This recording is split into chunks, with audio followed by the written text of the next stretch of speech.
अस्सलाम वालेकुम dear students, मैं हूं गुलाम रसूल और एक नई वीडियो के साथ हाजिर खिदमत हूं। डियर स्टूडेंट्स, हमारी आज की वीडियो जौन सी है फर्स्ट ईयर उर्दू जो न्यू सिलेबस है हमारा, उसकी ये लास्ट गज़ल है परवीन शाकर की। डियर स्टूडेंट्स, आज के इस लेक्चर में परवीन शाकर की ये जो गज़ल है इसका जो फर्स्ट पार्ट है उस पर हम बात करेंगे और उसके बाद जो नेक्स्ट हमारा लेक्चर होगा वो सेकंड पार्ट और थर्ड पार्ट पर होगा। मतलब 3 हिस्सों पर मुश्तमिल ये वाली गज़ल होगी। देखें डियर स्टूडेंट्स, इस गज़ल का जो पहला शेर है कि बादबां खुलने से पहले का इशारा देखना, मैं समंदर देखती हूँ तुम किनारा देखना। बादबां वो कपड़ा होता है जो हवा भरने या हवा का रुख चेंज करने के लिए कश्ती या जहाज़ में इस्तेमाल होता है। तो बादबां खुलने से पहले का इशारा देखना, कहते हैं कि जब वो कश्ती चलनी है, जब यह कश्ती का रुख चेंज किया जाना है, उस बादबां उस कपड़े के खुलने से पहले आपने इशारा देखना है। कहते कि मैं समंदर देखती हूँ तुम किनारा देखना, कि अब शायरा यहाँ अपने मतलब महबूब से मुखातब होकर कह रही हैं कि मैं समंदर को एक नज़र देखती हूँ और तुम किनारे को देख रहे हो। अब इसमें ये जो लफ्ज़ समंदर है और किनारा है, ये दोनों इस्तिआरा लिए गए, इस्तिआरे के तौर पर इस्तेमाल किए गए। अगर इस शेर का हम सही से मफ़हूम देखें तो डियर स्टूडेंट्स वो ये बनता है कि मैं ज़िंदगी में बड़े बड़े ख्वाब, ज़िंदगी में बड़े ख्वाब, बड़े इम्कानात यानी समंदर की तरफ देखती हूँ। शायरा यहाँ मुखातिब है, मीस महबूबा यहाँ अपने महबूब से मुखातिब है। वो कह रही हैं कि मैं ज़िंदगी में बड़े ख्वाब, बड़े इम्कानात यानी समंदर की तरफ देखती हूँ, जबकि तुम सिर्फ़ आसानी, हिफाजत और हदबंदी यानी किनारे की तरफ देखते हो। दो मुतज़ाद कफ़ियात आ गई हैं।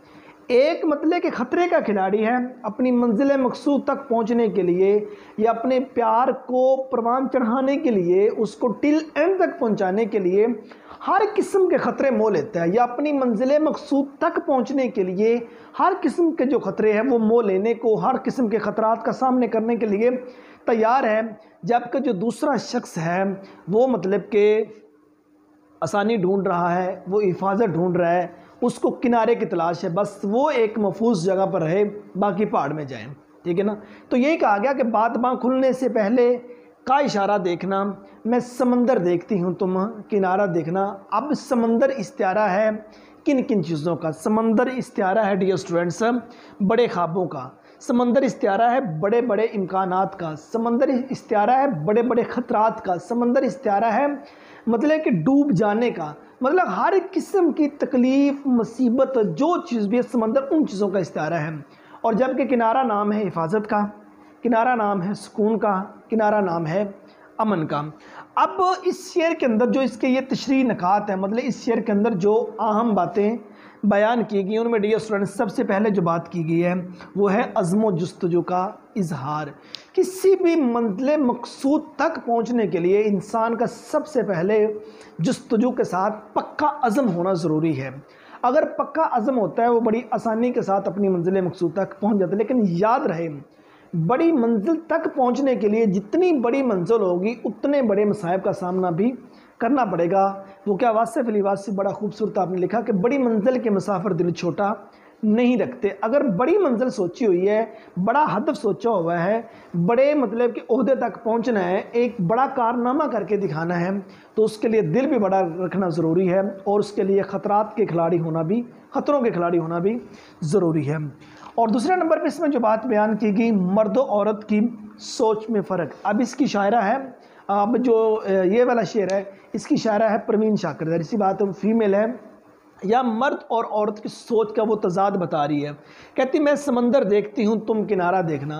अब वो समंदर से मुराद क्या क्या है? वो कह रही है मैं बड़े ख्वाब देखती हूँ, बड़े इम्कानात देखती हूँ, यानी समंदर की तरफ देखती हूँ, और जो आप हैं वो आसानी, हिफाजत, हदबंदी यानी किनारे के पीछे पड़े हुए हैं। मतलब यहाँ वो सोच का डिफरेंस जौन सा है वो बता रही है। और उसके बाद ख़तरे का सामना करने का जज्बा, बड़ी मंजिल के मुसाफिर दिल छोटा नहीं रखते हैं। ठीक है ना, यहाँ से मुराद, और उसके बाद ख़तरे का सामना करने का जज्बा होना ज़रूरी है। ज़ाहिर सी बात, एक बड़ी मंजिल मकसूद की आप जस्तजू कर रहे हैं, एक बड़े हदफ तक आप पहुंचना चाह रहे हैं, कोई निशाने, बड़े निशाने तक आपने पहुंचना है, या आपने किसी आला मुकाम तक पहुंचना है, या आपने मतलब कि वो मकामात जिसको आपने जहन में सोच रखा है वहाँ तक जाना आपका ज़रूरी है। लेकिन याद रखिए फिर उन मकामात तक पहुंचने के लिए, उस मंजिल मकसूद तक पहुंचने के लिए, महबूब के साथ उस मकाम तक पहुंचने के लिए, उस जिस मंजिल की जस्तजू की उसको पाने के लिए आपको बड़े ख़तरात का सामना करना पड़ेगा। तो फिर ये आप में जज्बा होना ज़रूरी है। उसके बाद महदूद सोच की नफ़ी यहाँ की गई है। अब यहाँ जो महबूबा है वो बड़ी सोच की मालिक दिखाई दे रही है और जो महबूब है वो छोटी सोच का मालिक दिखाई दे रहा है। यह महदूद सोच की नफ़ी की गई है। अगर आपने किसी बड़ी मंजिल मकसूद तक पहुँचना है, अपने बड़े ख्वाब देखे हुए हैं, ठीक है ना, और यानी समंदर बड़ा मकाम देखा हुआ है आपने, तो आपको बड़े इम्कानात का सामना करना पड़ेगा, आपको बड़े ख़तरात का सामना करना पड़ेगा, आपको बड़े मसाइल जो उनसे उनका सामना करना पड़ेगा।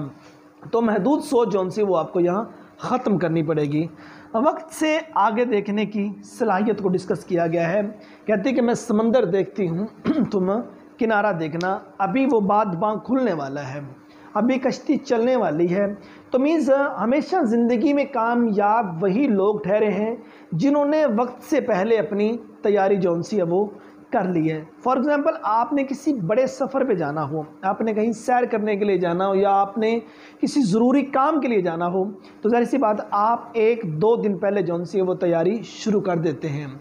1-2 दिन पहले आपने जिस सफ़र पे जाना हो आप वहाँ का जो टेम्परेचर है वो चेक कर लेते हैं, वहाँ का जो मौसम है वो चेक कर लेते हैं, ठीक है। आपने किसी शुमाली इलाका जात का सफ़र करना हो, सैर करने के लिए जाना हो, आप वहाँ का मौसम जौन सा वो चेक करके उसके अकॉर्डिंग मतलब आप अपनी तैयारी करके उस तरफ निकलेंगे।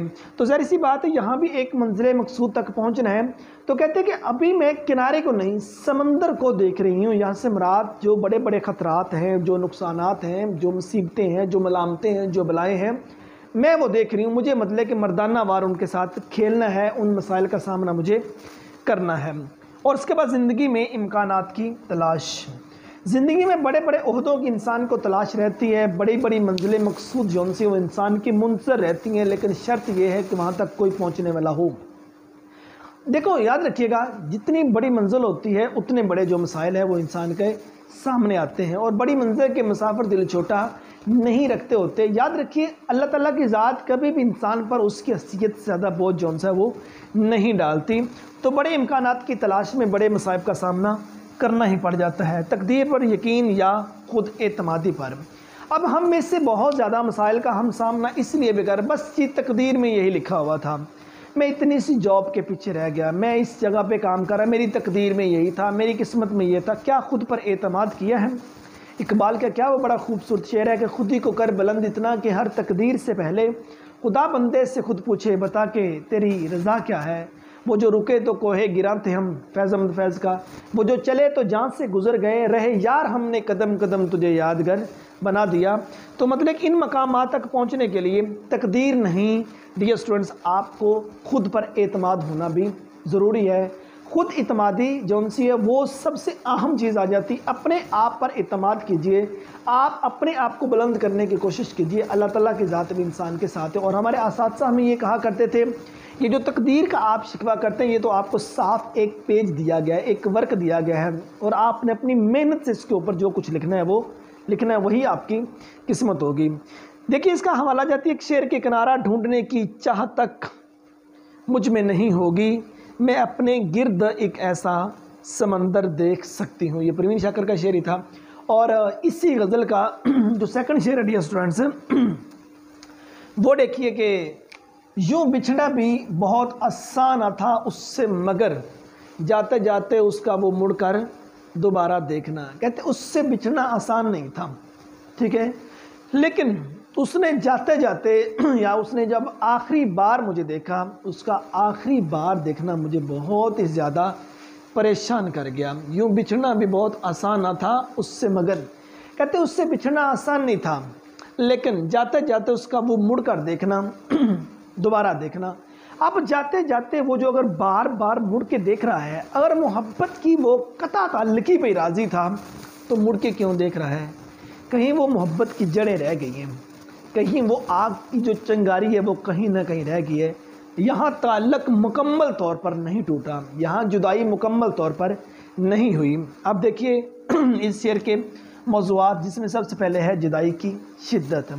जुदाई की शिद्दत ना हो पाती, लेकिन अगर वो मुड़ के ना देखता फिर भी बंदा अपने मतलब के लज्जे पे पत्थर रख लेता है, थोड़ा सा सुकून कर लेता, नहीं जी मत जनाब जी वो जा चुका है।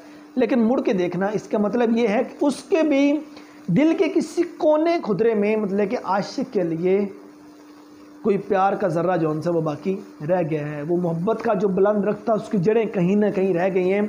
वो जो आग का बम बट जलाया हुआ था, वो जो बड़ा सारा अलाव रोशन किया हुआ था, उसकी चिंगारी कहीं ना कहीं रह गई है। याद रखें, जहाँ दो ताल्लुकात, दो एक आशिक और महबूब या दो लोगों का एक बहुत लंबी मतलब कि एक नशिस्त होती है, बहुत ज़्यादा वक्त गुजारा होता है, तो फिर बिछड़ना जो सा वो आसान नहीं होता।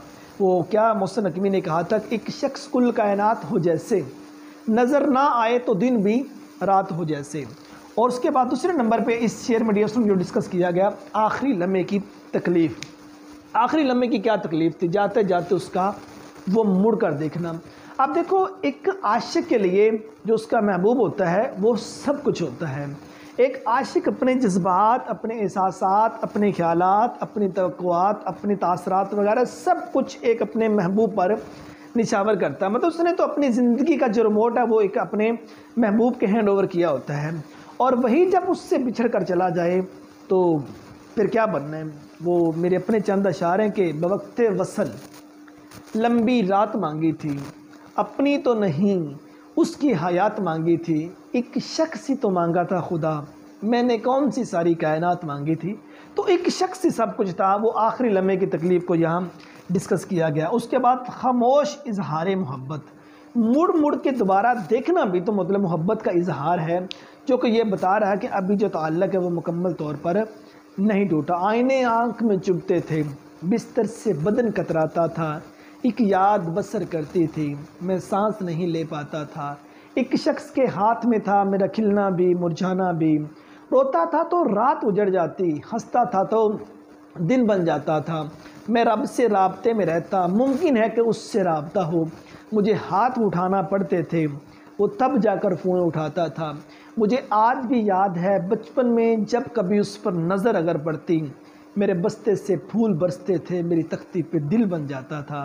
तो एक शख्स से सब कुछ होता है। ये खामोश मोहब्बत का इजहार भी इसके अंदर डिस्कस किया गया है। एहसासात की जो झलक है वो भी इसके अंदर बयान है। यहाँ मतलब कि एक महबूब को अपने आशिक का एहसास कहीं ना कहीं तो है, जो जाते हुए बार बार मुड़ के देख रहा है। और मोहब्बत का तसलसल है, मोहब्बत यहाँ टूटी नहीं है, मोहब्बत यहाँ तसलसल के साथ जारी है। अगर मोहब्बत तसलसल के साथ जारी ना होती तो उस शख्स का मुड़ के देखना ही ना होता। अगर मोहब्बत में इतना खचाव ना होता, मोहब्बत की जड़ें इतनी गहरी ना होती, मोहब्बत की चिंगारी कहीं और पड़ी ना होती, तो कैसे मुमकिन था वो शख्स बार बार मुड़ के देखता। मोहब्बत की खामोश ज़ुबान जौन सी उसको डिस्कस किया गया। ज़ुबान पे इजहार नहीं किया, लेकिन चेहरे के तासरात बता रहे हैं कि इंसान कहीं ना कहीं टूटा हुआ है।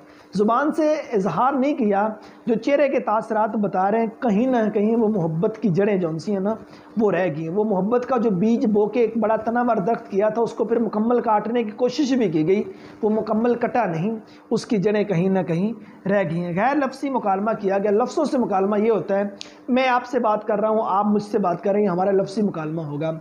एक गैर लफ्सी मुकालमा क्या होता है कि आंखों आंखों से इशारे हो गए, तुम हमारे हम तुम्हारे हो गए। कि मीन्स अगर आप देखते हैं मैं भी देखता हूँ और ज़ुबान से कुछ नहीं कहते, आंखें बहुत कुछ बता देती होती हैं। और हमारे असातिज़ा कहा करते होते थे ये चेहरा तो खुली किताब होता है, शर्त ये कि सामने को पढ़ने वाला होना चाहिए। दिल का टूट फूट जौन सा है वो एक शख्स से बिछना को आसान काम नहीं होता। खेल उसने कुछ यूँ खेला मोहब्बत का, मैं बचपन में 55 का हो गया, अब दिल टूट फूट का शिकार है।